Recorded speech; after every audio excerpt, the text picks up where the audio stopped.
रात के सन्नाटे में हवाएं अजीब सी फुसफुसाहट कर रही थीं। घर के हर कोने में एक अनजाना डर फैल चुका था। रूही ने कई दिनों से महसूस किया था कि नाहर अब पहले जैसे नहीं रहे।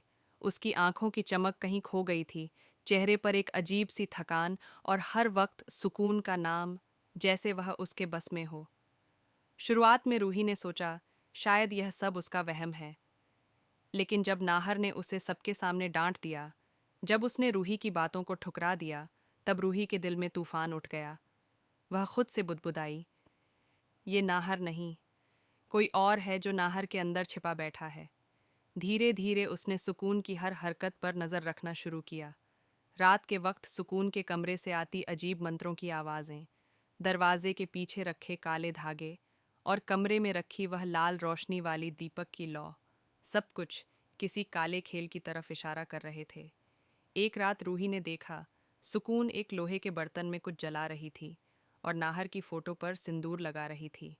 उसकी आंखें लाल थीं और होंठों से वही शब्द बार बार निकल रहे थे, नाहर सिर्फ मेरा है, मेरा। रूही का खून जम गया।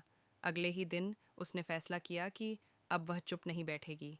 वह मंदिर के पुराने बाबा के पास गई, जो अपने चमत्कारों के लिए मशहूर थे। रूही ने सारी बात बताई तो बाबा ने आंखें मूंद लीं और बोले, बेटी, तेरे घर पर एक तांत्रिक आत्मा का साया है।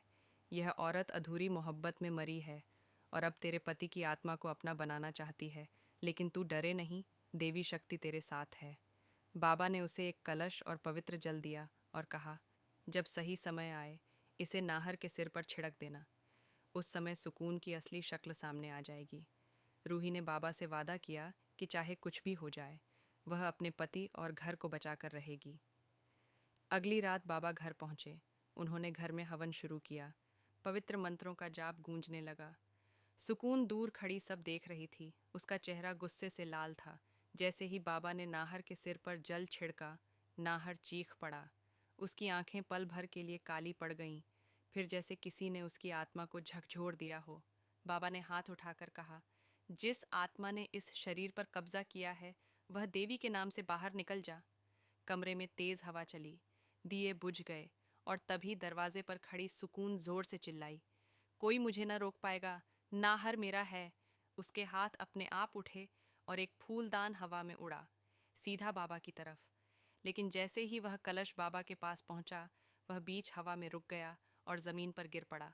सुकून का चेहरा सफ़ेद पड़ गया। बाबा बोले, तेरी शक्तियाँ यहाँ नहीं चलेंगी, देवी इस घर की रक्षा कर रही हैं। पर सुकून सिर्फ हंसी, एक डरावनी गूंजती हुई हंसी। तुम सब मुझे रोक नहीं सकते। जब तक नाहर की सांसें चलेंगी, वो मेरा रहेगा। इसके बाद सब कुछ उल्टा होने लगा। नाहर फिर से बेहोश होकर गिर पड़ा। सुकून अचानक गायब हो गई और घर में एक रहस्यमयी खुशबू फैल गई, वही गुलाब की जो हमेशा सुकून के आने पर महसूस होती थी। रूही ने कांपते हुए बाबा से पूछा, क्या वह खत्म हो गई? बाबा बोले, नहीं बेटी, अब असली जंग शुरू हुई है। वो आत्मा इस घर को छोड़कर नहीं गई, बल्कि अब और भी ताकतवर बन गई है। रूही ने आंखों में दृढ़ निश्चय के साथ कहा, फिर चाहे मेरी जान क्यों न चली जाए, मैं अपने नाहर को उस औरत के साये से आज़ाद करवा कर रहूंगी। कैमरा धीरे धीरे सुकून के कमरे की ओर घूमता है, जहां आईने में उसकी परछाई मुस्कुरा रही है और फिर अचानक गायब हो जाती है।